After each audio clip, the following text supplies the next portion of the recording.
Good morning. Today we are going to be making matza farfel out of this box of what they call matza brie. And the chef of the day, Jonathan Lipkin, will be aiding us and explaining to us how we do this in a way where we were taught by my father, who was taught by my grandmother, who was taught by her mother, although her mother didn't have these prepackaged perfectly squared pieces of matza. She had to make her own, but okay, go ahead. Okay. So first thing we're going to do is we're going to crack open 6 eggs and put them into a bowl. You can pause now. 1. You have to video this part because it's very boring. Follow this still not. Okay, last egg. There's 6 eggs. 6 eggs in the bowl, and we're going to mix them up like that. We're going to throw in some salt. That's Don't worry. slowly. Okay. You need lots, not too much salt, but that's enough salt. That's like a teaspoon. Dad said as we go we add salt. So I just do it all in the beginning because I don't think I need to go. Look at that. Look at the way he does that. Magic. I'll try it. I don't need to do it. Okay, so we do the eggs there, and then we got to open up the box here. There's a little perforation there. It's easy to open. Get it open like that. Put that in there. Very aggressive. We got to be careful as we pour it in. Though we got to mix it. As we pour it in, mix it. Cover every single piece of matza evenly with the egg. It has to be a direct, exact portion of egg per piece of matza, and it has to be 100% rounded perfectly, or else it doesn't come out exactly the way we want it. Okay, so we're gonna have to mix this and keep it constantly mixing. You know, we need some water. If we get some water over Mixing. there, Hot water or cold water? Just a little bit of cold water, just to use a little bit of cold water. Okay, there. I gave you some room temperature water. You want to add that? Why are we adding the room temperature water? I have no idea. That's just what I was told, and that's a little too much. I need a lot, just a little bit. From what I recall, when my dad makes it, he adds the water when it's in the pan. Yeah, both. Is there a reason why we're not preheating the pan? Yeah, that's what we're doing right now. We're repeating the hands. Okay, And- there we go. And we oiling the bottom? Some oil. We gotta put enough oil so that it maybe covers the bottom, and then a little bit more, maybe. I don't know. Let's not chintz on that oil A couple of because centimeters up there. we have to keep up this weight we gained in Corona. Go ahead. Oil, good, and a little more oil. Remember, there'll be 2 boxes of matza brie in there, so. No, we're doing one. Oh, we're doing one at a time? Yeah. Oh, it's gonna be a lot of work. Long time. But it's worth it in the end of the day, I think. It is worth it. We all fight over the last matza farfel piece. So you see, we're just gonna mix And this. trust me, I make delicious food. To go on top of it, I make my mother's recipe for stuffed peppers, and then everyone wants like a good helping of the sauce on top of the matza brie. It's really good. It's a nice base for saucy food. It's very delicious. Very nice. I also make apricot chicken with a lot of sauce from chicken cutlets, and that sauce also goes nice. Yeah, in. very nice. Anything saucy. Any sauce. Although it's good, Or it's gravy, good alone. You know, if you have a nice roast. And for the gravy, kids who only like roast dry is just- foods, those are good. Also plain, right? Yeah, Okay. it's kind of nice. Okay, so look at that. They're now a little bit of a.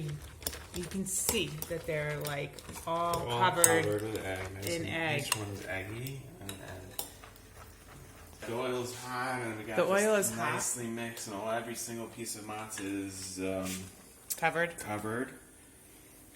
And we're gonna pour this in slowly, trying not to burn ourselves with a splash, because that's always painful. Oh, you want me to get you an apron? No. Okay. Maybe later. Hold on. Okay.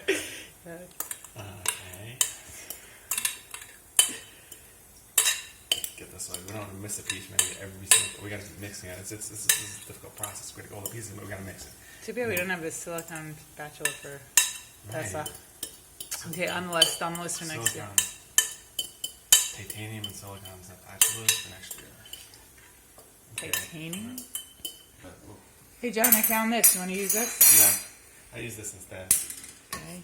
Because this is nice. You gotta keep constantly moving it and turning it, breaking it up. Okay, how long do we do this for? Well, you gotta do it really for a long time. Get every piece evenly cooked through and through, the nice brown color. And to do this properly, you want constantly mixing it to keep each piece totally, completely separate from every other piece. We don't want Okay, you any said that clumping a few whatsoever. times, right? So it takes approximately doing this consistently for about 2 to 3 hours. Right. You have to mix it, otherwise it becomes a clump, is Yeah. what you're trying to say. You Yes, don't you want a have to clump dedicate a because lot it's of not time supposed to every be day. a matza kugel. It's No. supposed to be, it's more kind of like, It's like really, it's it's like small noodles, like kind of a- like petitine, right? right. Or Tastes like, or has a really consistency. good Uncle Ben's rice that has each kernel No, separate. no. Okay, the kernel should be separate, but the taste is more like. No, the taste is not. I'm talking about the consistency. Oh, shoot. See, I'm clumping. See, maybe the fire is on too high. I'll lower it. I don't know, no, maybe a little lower, yeah. Lower the fire. It's clumping off a clump. You're verklempt. This is not good. It's a very high fire. I'm lowering it. Okay. All right. So you're gonna do this for what'd you say? Until it's ready. Till it's ready, which is about. We will let you know when we're But done. how long it takes. periodically, I remember my dad periodically adding a little bit of water and a little bit of salt. Yes. A little bit of water, a little bit of salt, a little bit of oil. Sometimes you might need. You look We'll like see you how have that plenty goes. of oil there, Jonathan. Oil's good for But him. it looks like it might need. All right, in a little while. Well, so it takes how long till it's ready? What do you say? 20 Again, minutes. I Half can't give an you, hour? I can't give you a time. I'll tell you a time afterwards because there's really no rule. Okay, It depends on fine. your oven. I'll show you what it looks like. When you see what Okay. it looks like, you'll know when it's ready. Okay. Okay. So what's going on? Okay, so I've been turning this around for the last, I don't know, 5-10 minutes, and I'm keep turning it, and keeping all the pieces as separate as possible. And then it starts to clump up a little bit. It starts to dry out a little bit. We want to put a little bit of boiling water in, so we get some boiling water. Have some boiling water, please. So there's your boiling I'm water. gonna pour that in the middle there. That helps a little bit to keep it To keep it moist. They know you love that word. moist and loosen it up a little bit. Loosen it. Get these pieces going. It's good to you gotta constantly turn it. You don't want to Okay. get too well down on the bottom. Yes. Yeah. Right. It's imperative that you baby it and that you don't move away from it, because if you move away, either A, it'll burn, or B, it'll clump. Yeah, I apologize for being repetitive, but that's just what it is. This is a repetitive process. I'm just being repetitive because that's what we're doing here. So the importance of adding the water is to make it softer, and it has a nice bite to it. So depending on how soft you like it is, the amount of water you'll be adding. Yeah, it's a trial and error process. Can't give you an exact amount, sorry.